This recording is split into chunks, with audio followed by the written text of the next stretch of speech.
Всем привет! Вы на канале Заброшенная Прибалтика. Это Лепойский металлург, огромный заброшенный металлургический завод. Это не просто завод, а целый промышленный город.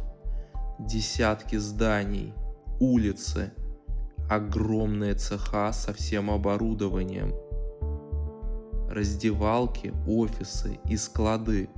Все выглядит так, будто бы завтра придут рабочие на смену.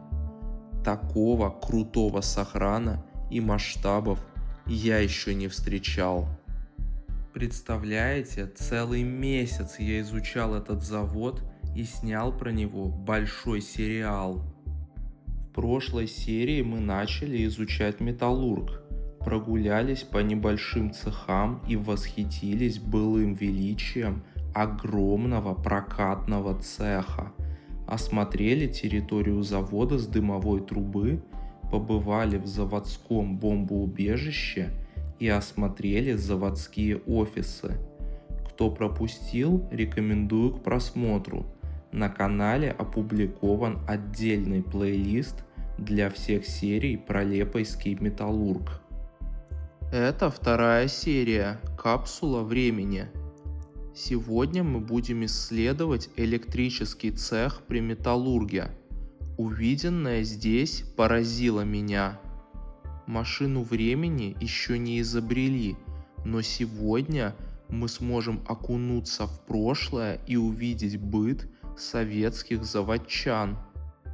Большие мастерские, столовую и раздевалки. Заводские цеха, склады с инструментами и кабинеты начальников. Это настоящая капсула времени. Приятного просмотра. Ого! Что за автомобиль? Такс, это учет нарушителей, объяснительные по несчастным случаям.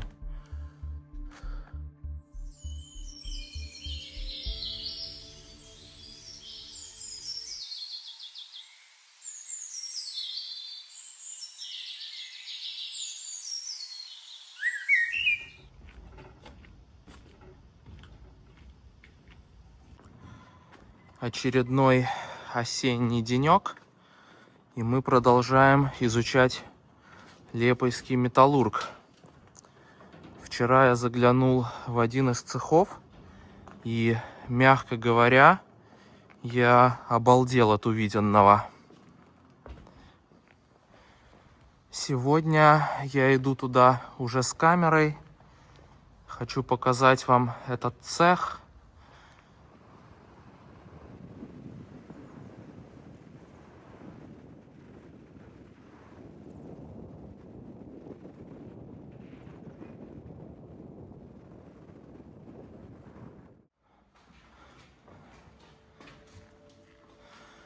На последнем этаже был спортивный зал.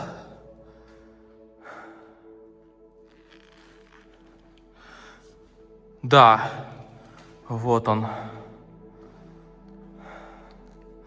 Можно было после смены побить грушу.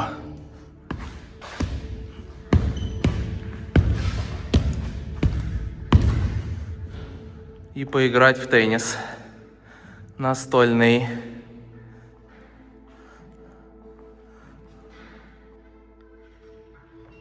О, смотрите, даже ракетки есть и мячик.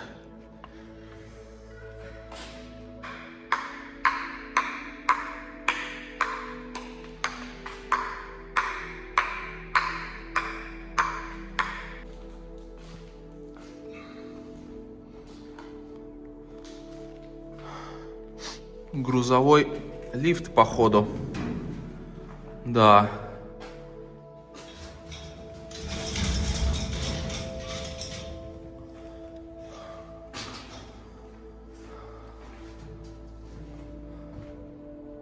Четыре этажа. Техосмотр лифта до 2014-го. Значит, активно этот цех не используют уже 11 лет, получается.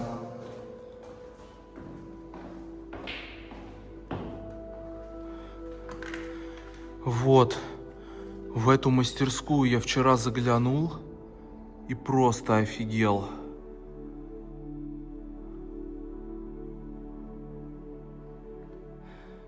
Вот ей-богу, ощущение, будто сегодня выходной, а завтра сюда придут рабочие на смену.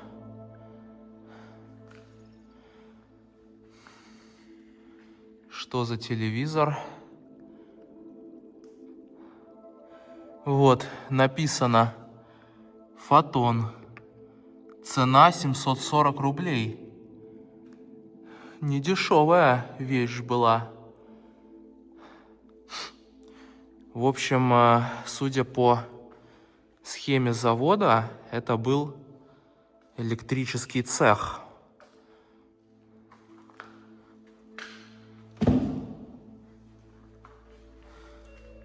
Смотрите, какой станок.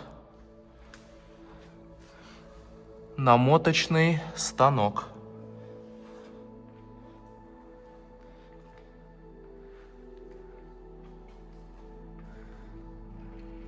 И ключи какие здоровые.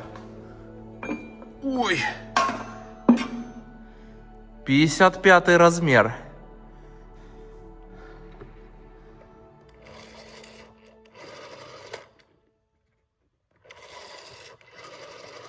Я скучал по этому звуку. На календаре 2013.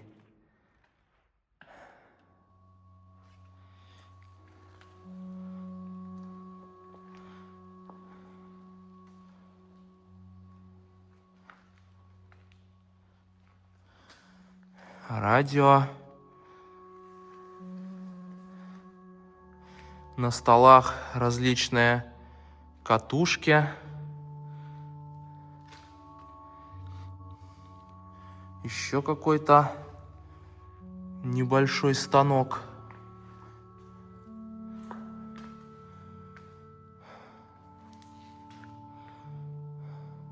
Это что, медь лежит? Да ладно. В натуре. Смотрите, просто целые медные катушки. Офигеть. Литература техническая. Обмотки электрических машин. 61 год.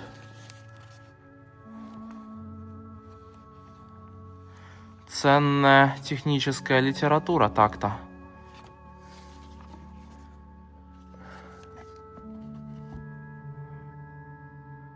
Цепи.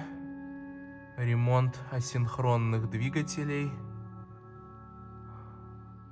Электрические измерения. Смотрите, еще катушки. Нет, ну вы когда-нибудь видели такие заброшки? Даже я нет. Хотя сколько я всего уже повидал.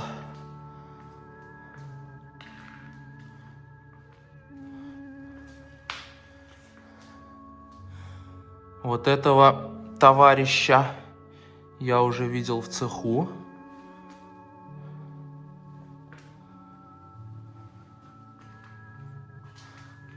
И смотрите, весы Тюмень. И гирьки. Ой, 5 кило. Вот 1 кило. О, весы работают.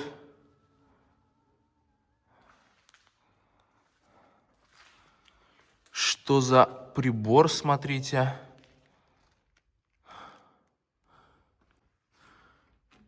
ножовки. У нас такие были в школе на труде. Это все книги про электрические машины.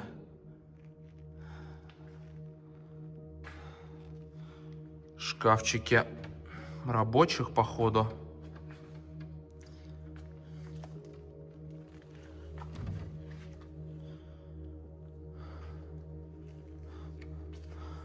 Амперметр.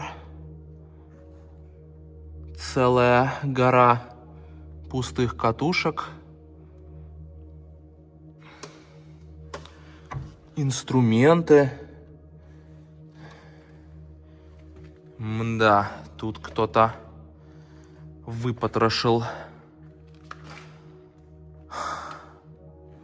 содержимое шкафов.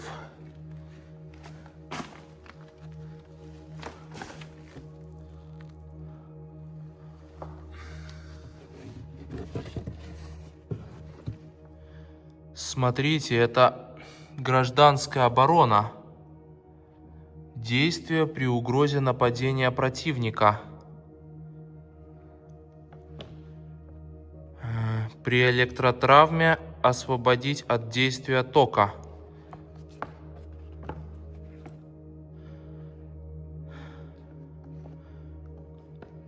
Пособие буквально на все возможные сценарии.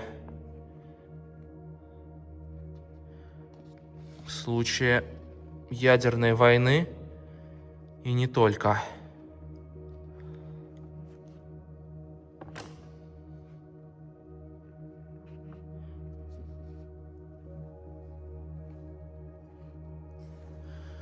Ладно, идем дальше, потому что это только начало.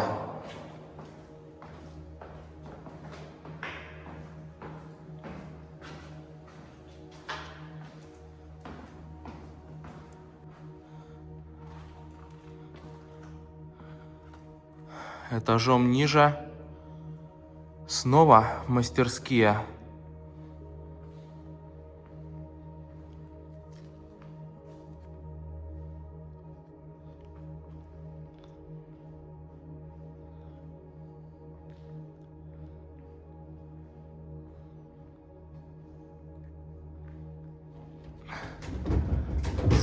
Закрыто. Это лампочки.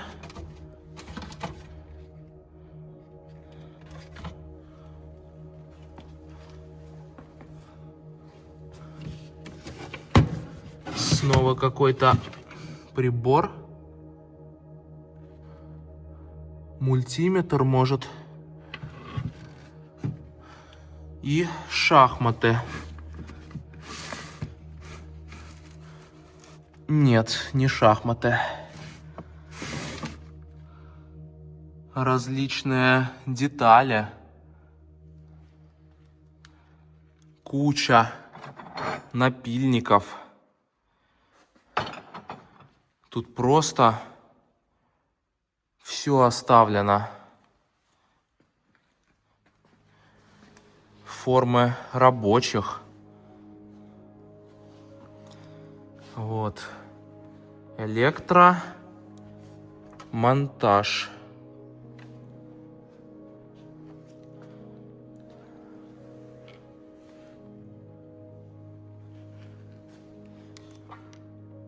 Это, если не ошибаюсь, штаны и куртка. Это защитная форма для сварщика. Каски рабочих.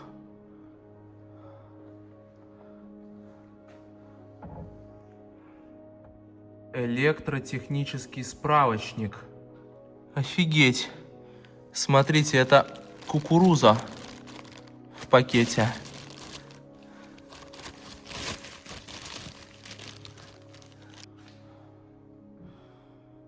Интересно, вот какова вообще будет дальнейшая судьба всех этих вещей. Снова формы для сварщиков. Фонарь такой большой.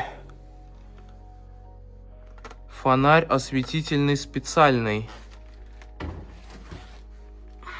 Полкило весит.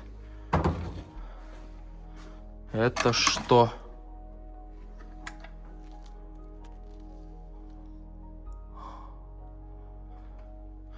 Снова инструменты.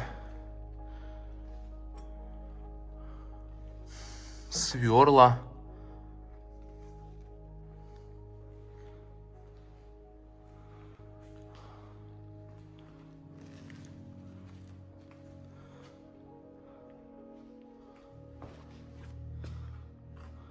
Болты. Ай. Шайбы. Вот болты с гайками. Еще гайки. О!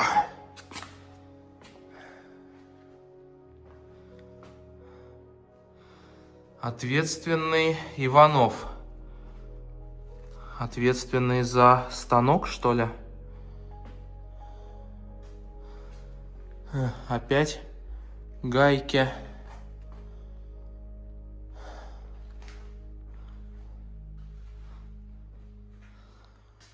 И сверлильный станок. Вот карта металлурга. Он невероятно большой. Поделен на две части. Здесь был прокаточный цех.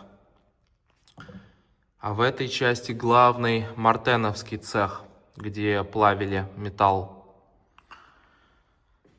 И пока мы изучаем вот эту часть, хочу сходить, конечно же, в мартеновский цех.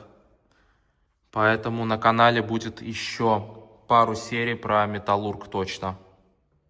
В прошлой серии я рассказал вам про рождение металлурга еще в Российской империи и его работу в независимой Латвии. Сегодня же я расскажу про развитие завода во времена Советского Союза. После Второй мировой завод был сильно разрушен бомбардировками и пребывал в плачевном состоянии. Директор завода Петерис Звайгзне, осознавая, как важен для города металлургический завод, летом 1945 года едет в Москву и дважды встречается со Сталиным. В итоге принимается решение восстановить Sarkanais Metallurgs. В 1965 году завод открывает самый современный и экологичный в Советском Союзе мартеновский цех. К слову, его мы посетим в следующей серии. В 1970 году на заводе заработала первая в мире установка непрерывной разливки стали, производившая заготовку для сортового проката. Через год заработала вторая такая же установка. Завод являлся испытательным полигоном экспериментальных металлургических технологий всесоюзного значения. К 1976 все три мартеновские печи модернизировали, и годовая производительность цеха достигла 550 тысяч тонн в год. В эти годы предприятие осуществляет масштабные социальные программы. Построена больница, дворец культуры и около полусотни многоквартирных жилых домов. В 1987 количество работающих на заводе достигло рекордного количества – 3504 человека, и в том же году было произведено рекордное количество продукции – 849 тысяч тонн стального проката.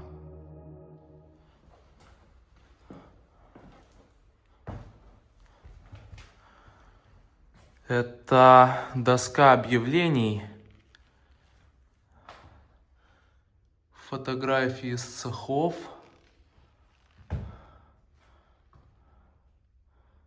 Так, год не написан. Еще фотографии.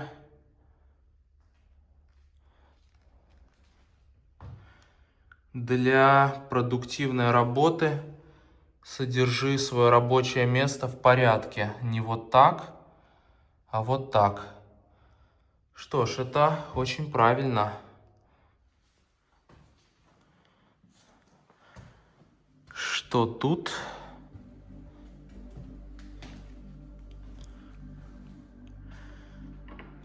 О, походу это кухня.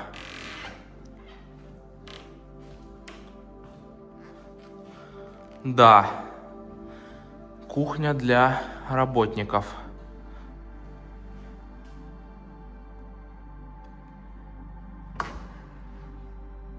О, два красавца.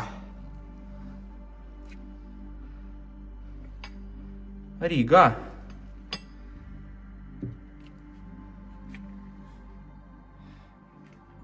И это Рига.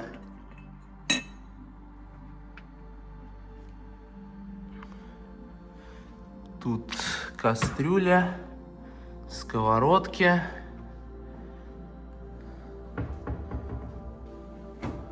Тостер.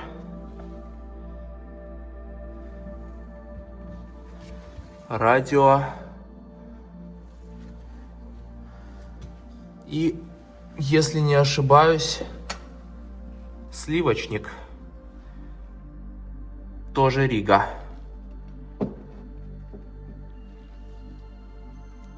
Электродвигатели. Целая стопка старой документации. 72-й год.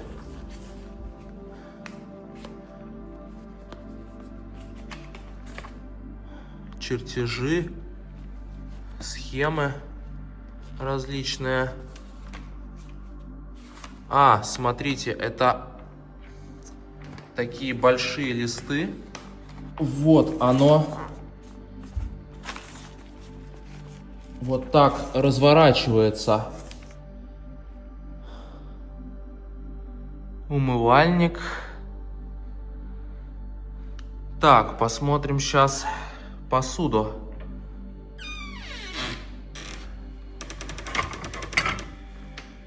Без клейма. А это Рига. Приборы, похоже, еще советские. Еще тарелки.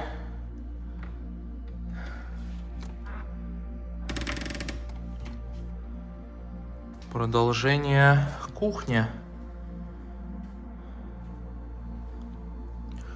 Днепр.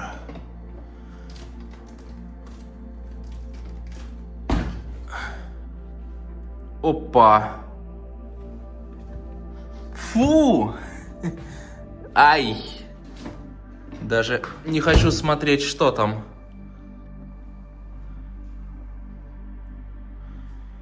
Нет, ну это настоящая капсула времени.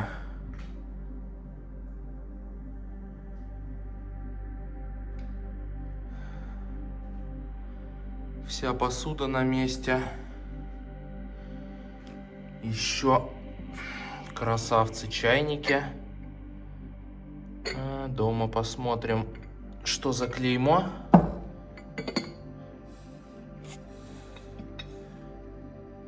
Да, это тоже не Рига.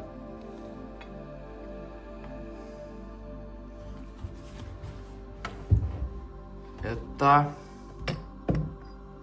граненые стаканы.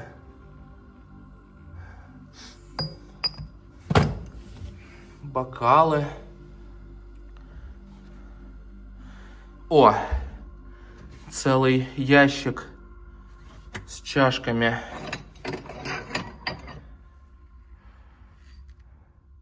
Снова Нерига. Красивая.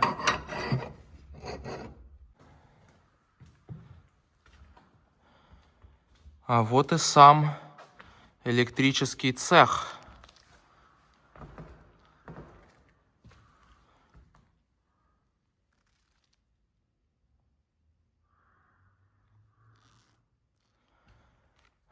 Пропустил еще одну комнату. Документация. Кульман, смотрите. Рабочий вполне. Пушкин.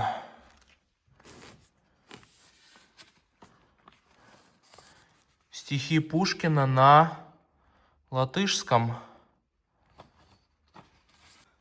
Так, с 2011, 12, 9. Самое свежее 12. Здесь снова различные чертежи заводские. И еще техническая литература. А вот это, походу, заначка. В газетах припрятаны бутылки от спиртного. 25 градусов. Да, вот тут бутылок 5. Но все пустые.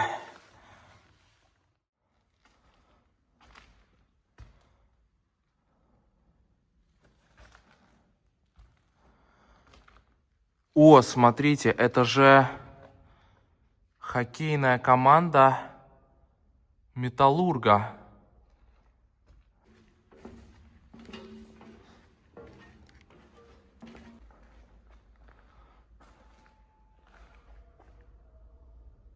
Что за голоса? А, это со станции. Фух, блин. Немного испугался.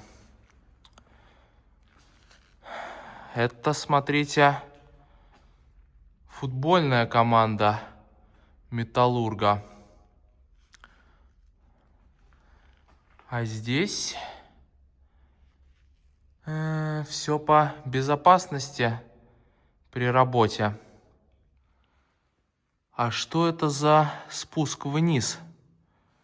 Еще и с гермодверью.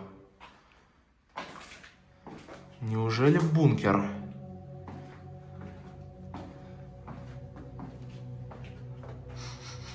Ой-ё! Тут очень сыро, холодно и пахнет плесенью. А, это раздевалки под цехом. Впервые такое вижу, если честно. Фен для головы, что ли?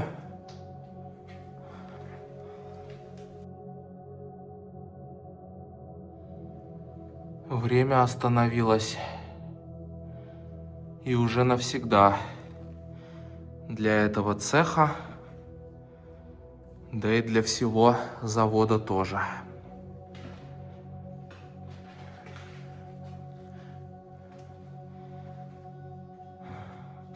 Душевые.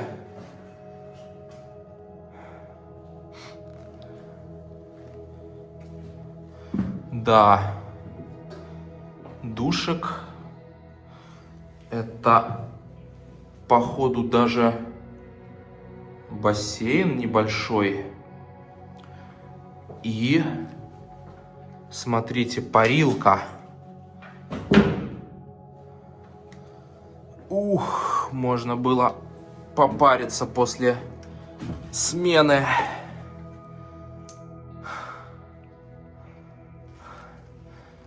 Сколько? 140 градусов максимум. Мощно. Интересно, тут есть бункер? Или это все просто раздевалки?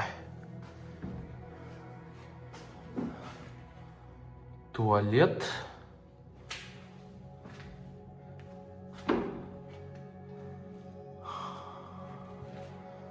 А что тут?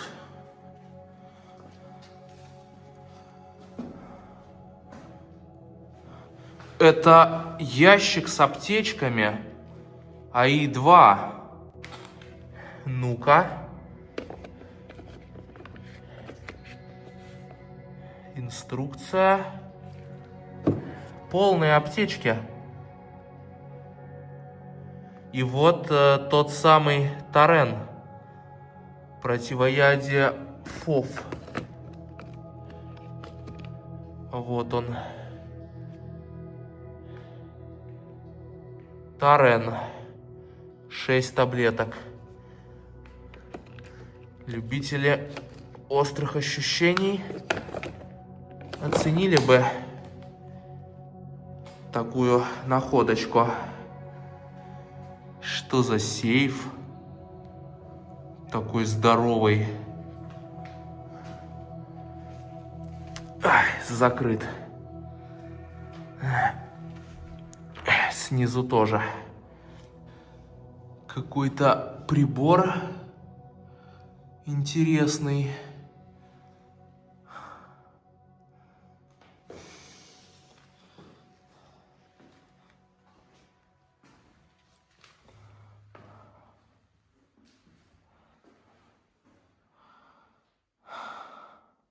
Кстати, вот эти металлические лески, если не ошибаюсь, тоже были продукцией Металлурга.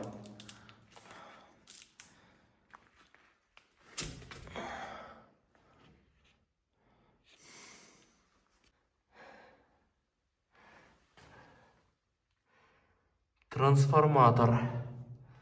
2 штуки. Уё! Это что за субстанция белая? Плесень, наверное. А под ней, смотрите, это слоники ГП-4У противогаза. Я впервые вижу, чтобы сумка была вот полностью в такой белой плесени. Жесть. Интересные находочки. Пошли. Опять склад. Тут у нас снова лески и доски. Там раздевалки. Для тупых повторяю, воду не закрывать, пока не пройдут морозы, иначе останетесь без помывки.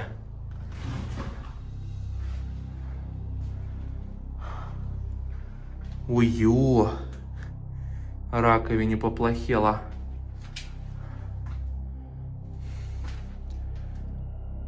Смотрите, видеонаблюдение в туалете. Это шутка от заводчан.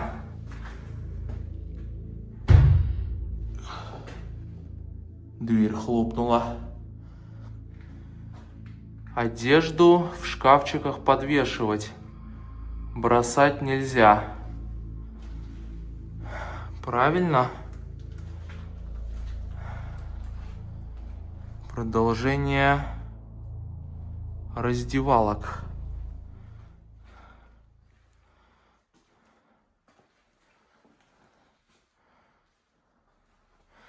Смотрите, тут все вещи рабочих оставлены. Формы, полотенца, еще формы, мыло. Мда, вот так рабочие в один день ушли после смены и после уже не вернулись.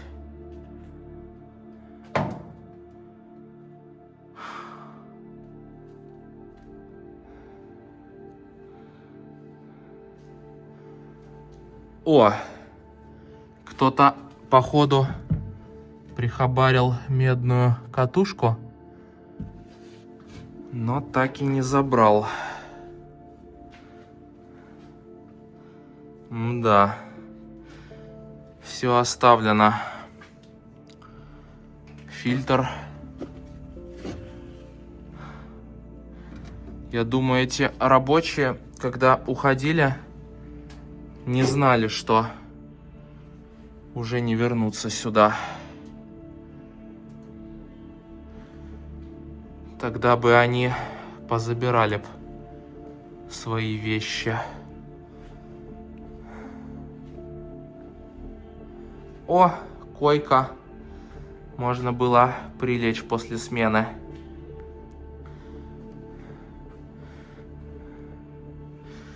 Вот еще умывальники и душевые.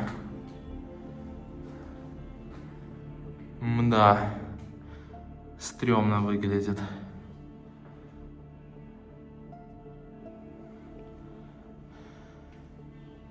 Такс, я за сегодня еще не проверял свет.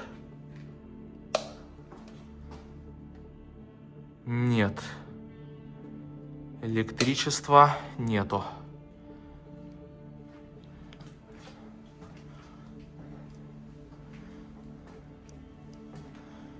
Ни много ни мало, по идее, этот цех должен был обеспечивать подачу электричества на всем огромном металлурге.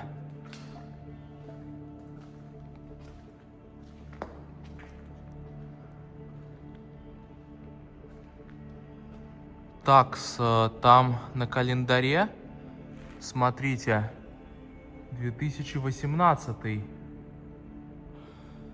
Значит, этот цех все же проработал до 2018 года. А вон, смотрите, кран поднимал 7 тонн. Какие-то детали. Это электропривод.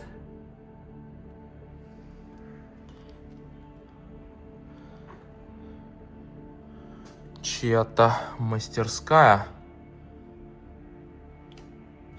главного электрика, может. Ой-ё, смотрите, это кто-то всадил пули из воздушки в монитор прямо. Несколько заповедей электрика. Это, походу, была радиоточка.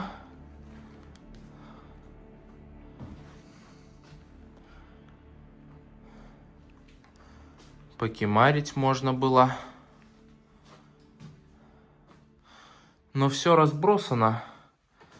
Значит, тут все же были мародеры и воришки. Целый склад огнетушителей. И не только.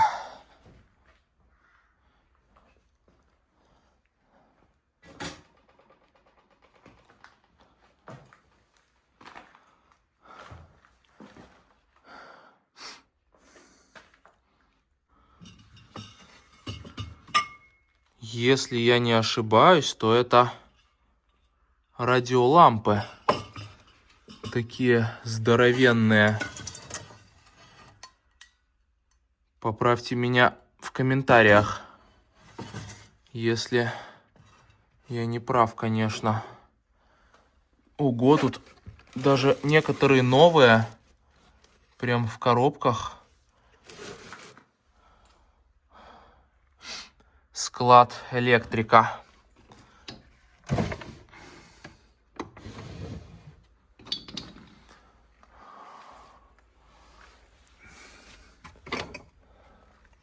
Это уже обычные лампы.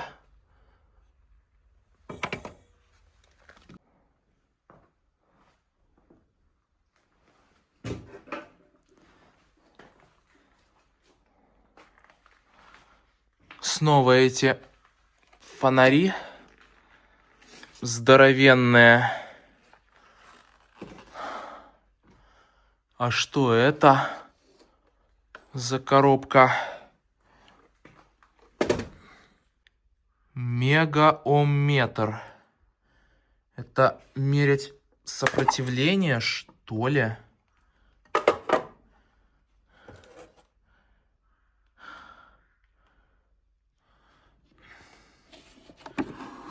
Еще какой-то инструмент.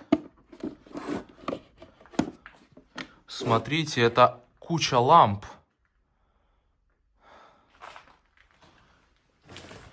И еще полный шкаф всяких полезностей по электрике.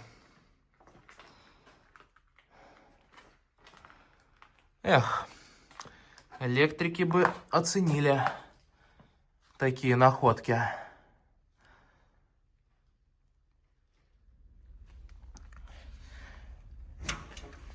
Ого!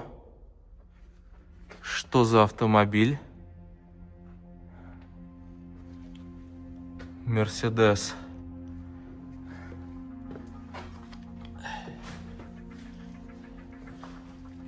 Это самосвал. И он электрический был. Вот, батарея. Наверное, на нем ездили по территории завода. Кабина. Ой. Фух.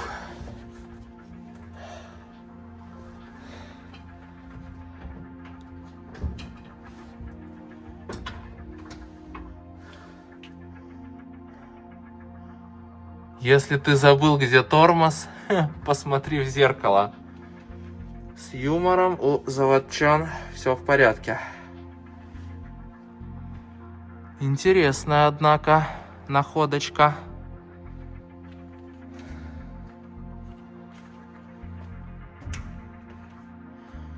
Склад номер 3.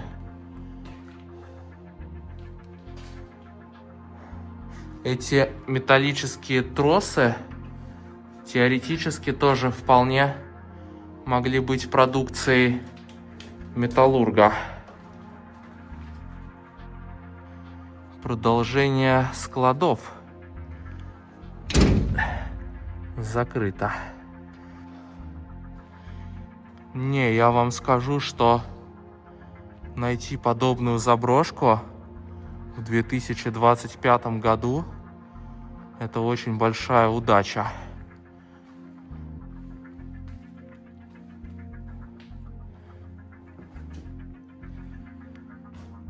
Снова склад.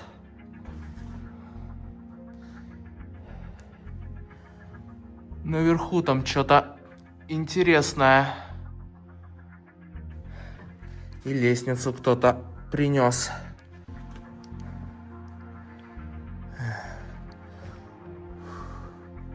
Инструменты. Это здоровенная болгарка. Дрель.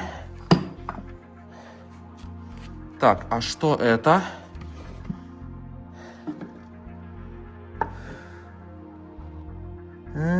Хочется сказать дозиметр, но нет же, это снова что-то для электрики. Вот, меряли ohмы сопротивления. Еще инструмент. Пила.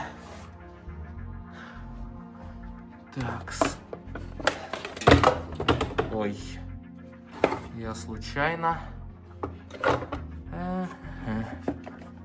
Опять какой-то прибор. И смотрите, счетчики. Наверное, счетчик электроэнергии сколько израсходовано. Тут их много.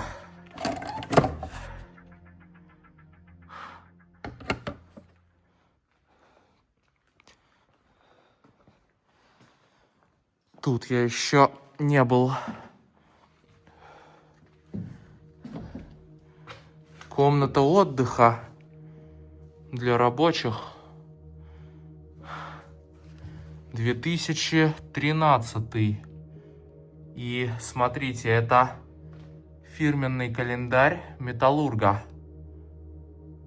Эх, припасы, кружки, посуда. Все оставлено и забыто.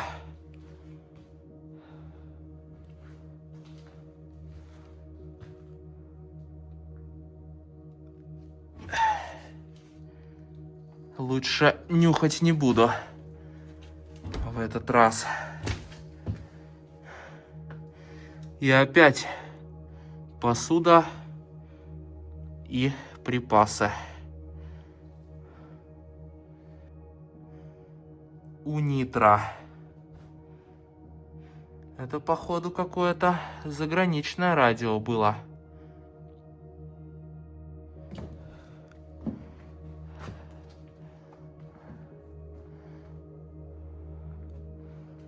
Смотрите, еще инструменты.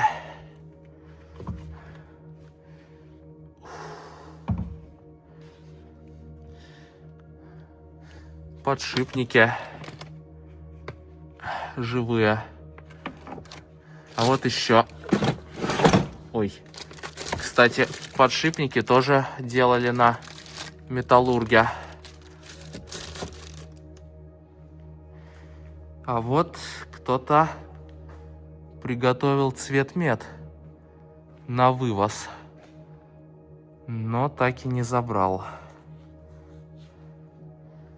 Ух, какой здоровенный сварочный пост.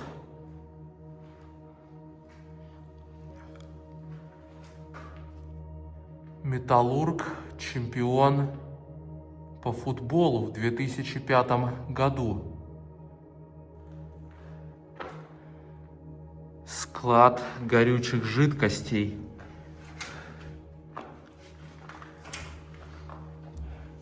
Ой, фу. Ну и запах тут. Даже не буду задерживаться.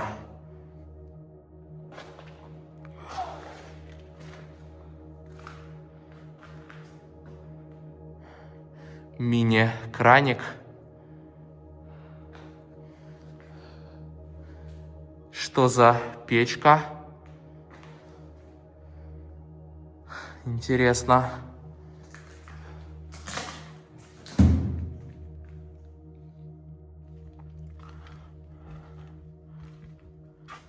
Ой-ё! Я еще офисы пропустил. Оказывается. Сейчас сюда заглянем.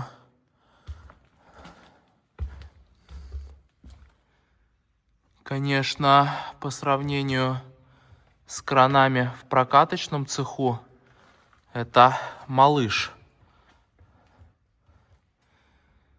Вот, смотрите, техосмотр до 2018 года был.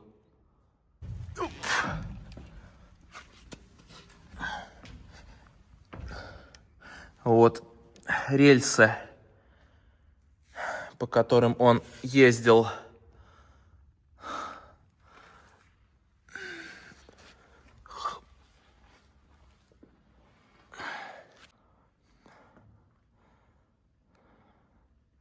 Вот неужели крановщик также залезал в кабину?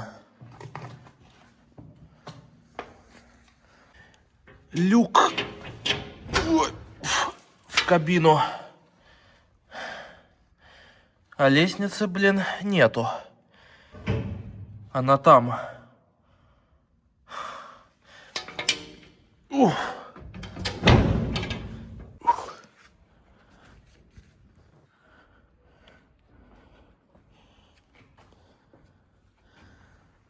Ой, вот это кабина.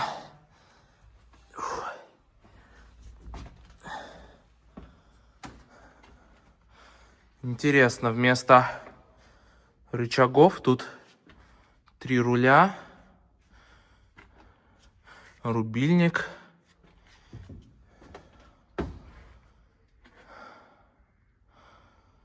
Ух.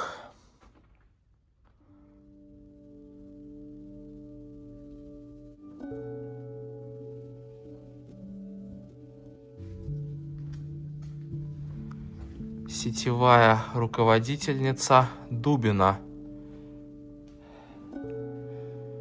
Да, вот это я, конечно, нашел местечко. Смотрите, снова документация,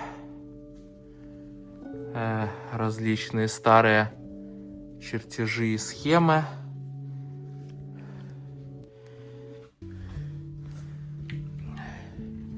В шкафу одежда.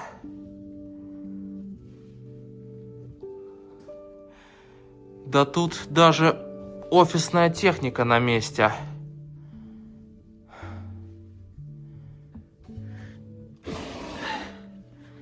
Схемотехника. О, что-то интересное. Игры на раздевание.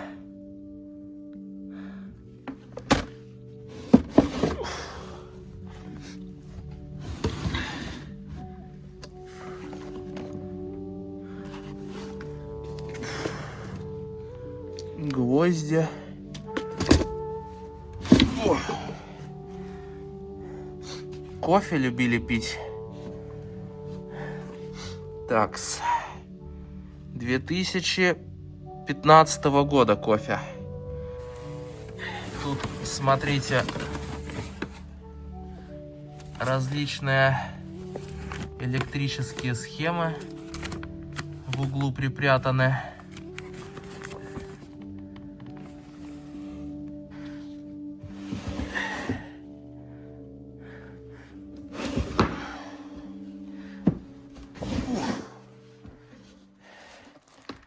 О, объяснительное. Берем. Объяснительные по несчастным случаям.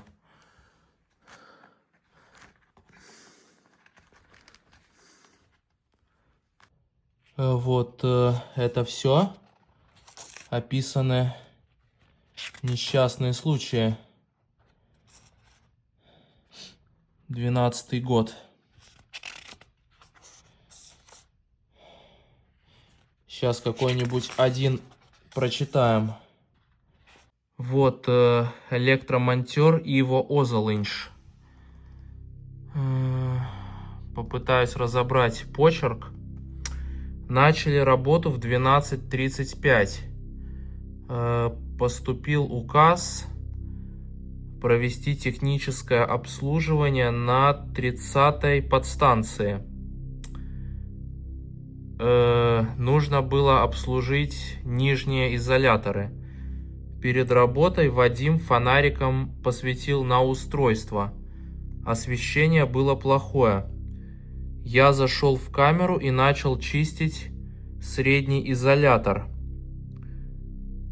3 раза его потрогал и потом потерял сознание. и почувствовал, как кто-то тянет меня назад. Я чувствовал, что лежу на земле и не могу пошевелиться. Потом поехал в больницу.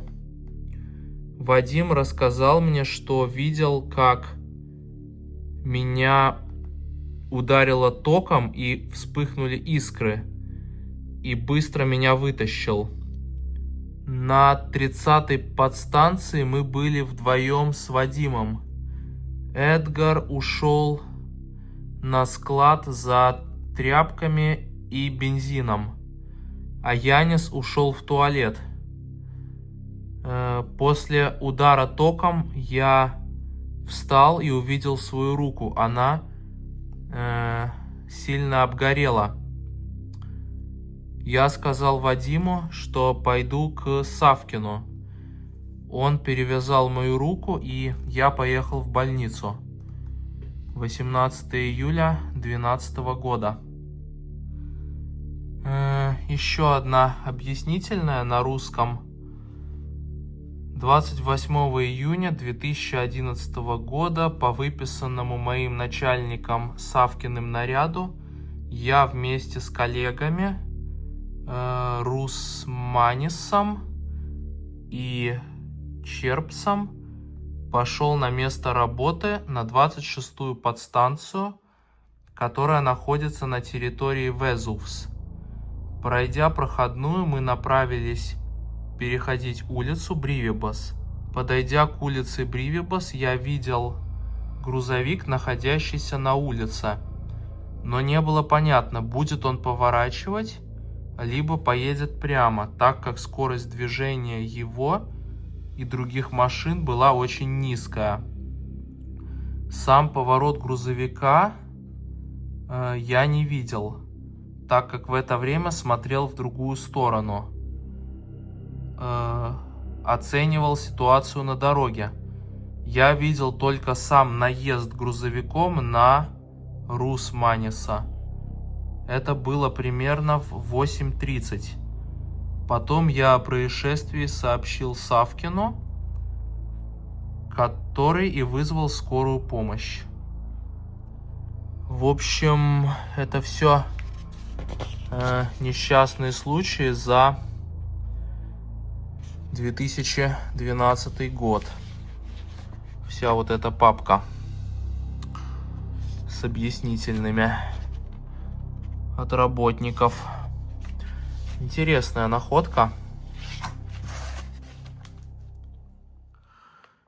Так, это учет нарушителей. Ну-ка, посмотрим. Электромонтер Игорь 14 октября самовольно подал напряжение мотору. Ему выписан предупреждающий талон, проведена беседа и снижена премия на 10% за октябрь. Электрик Алексей 7 июня, закончив работу, не убрал рабочее место. За несоблюдение правил ему выписан предупредительный талон и проведена беседа. Электромонтер Александр 5 марта, обрабатывая текстолит, не одел респиратор. Ему выписан талон и проведена беседа.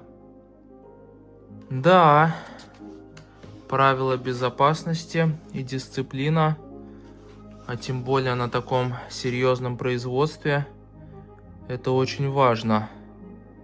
Электромонтер Александр 7 декабря в 7 утра курил возле легко воспламеняющихся веществ на первом этаже электроцеха, игнорируя предупредительные знаки. За грубое нарушение техники безопасности ему выписан талон, проведена беседа и снижена премия за декабрь на 50%.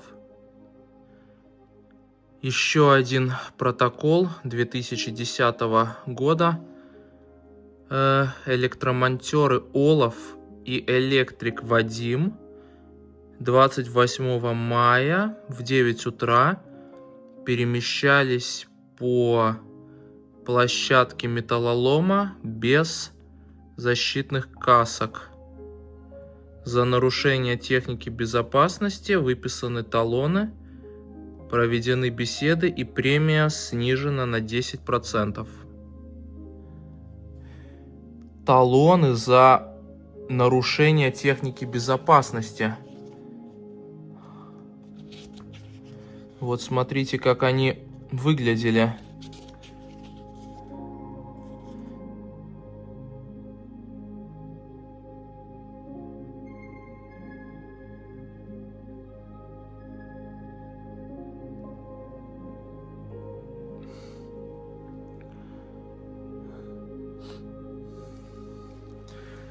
Что за приборы?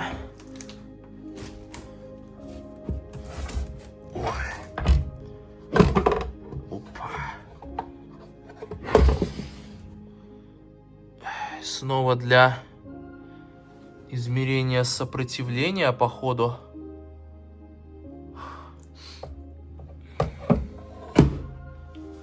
А это мегаомметр. Мы уже его видели в цеху. Трансформатор тока.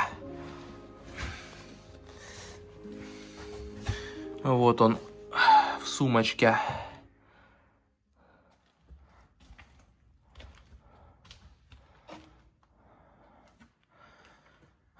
Следующий кабинет. Начальник ремонтного участка Иванов.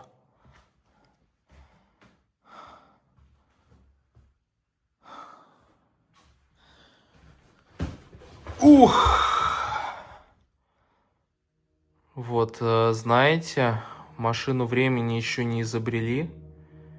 И неизвестно, изобретут ли. Но благодаря таким местам мы с вами можем, хоть и ненадолго, но вернуться в прошлое. Вот 2015 список сотрудников. 30 человек было в цеху. Шкаф с технической литературой. Правила устройства электроустановок. Справочник энергетика. Эх, а ведь это все ценные книги с нужными знаниями для электриков. Техническая документация лифта. Такая толстая папка.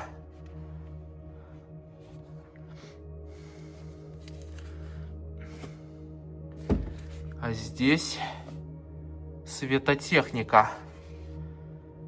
Еще советские бумаги. Это еще форма сварщика и сейф. К сожалению, пустой. Вот такие офисы.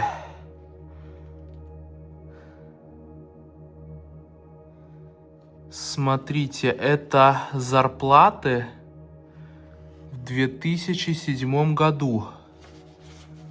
Тогда у нас были латы. Ставка от 1 лата до лат 30 в час. Вот тут зарплаты за месяц. Смотрите, так, вот отработанные часы 136, получил 165 латов. Ну, тут у всех часов по-разному. Но самое большое вот эти 165 латов и есть.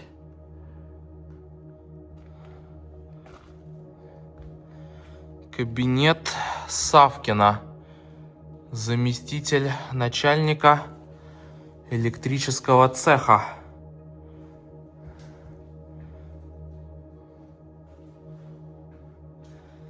О, никому комп не нужен.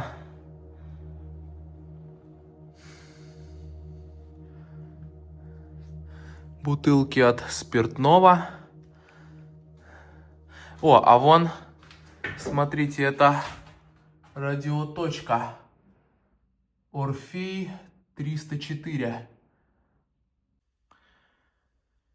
В общем, походу активно цех работал до 2015-го. О, смотрите, это ингаляторы, что ли, для носа. Тут их полный ящик.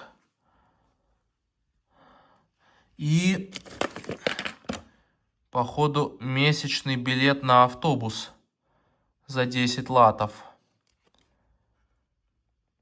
Только я не знаю, какого года. Кабинет начальника электрического цеха Прусакова. Главный начальник, получается, в этом здании. Еще техническая литература.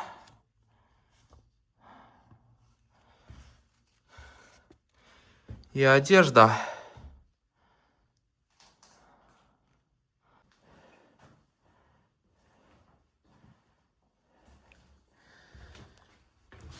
Фух. В общем, дорогие зрители, все вам здесь показал. Уже вечереет, поэтому пойду на выход. Что ж, заброшки такие попадаются нечасто, поэтому с вас лайк и делитесь видео с друзьями. Дорогие зрители, продолжение следует. 3-я серия выйдет примерно через 2 недели. Мы отправимся во 2-ю часть Металлурга, посетим главный мартеновский цех и административно-хозяйственное здание при Мартене. Увидим много интересного. До скорой встречи!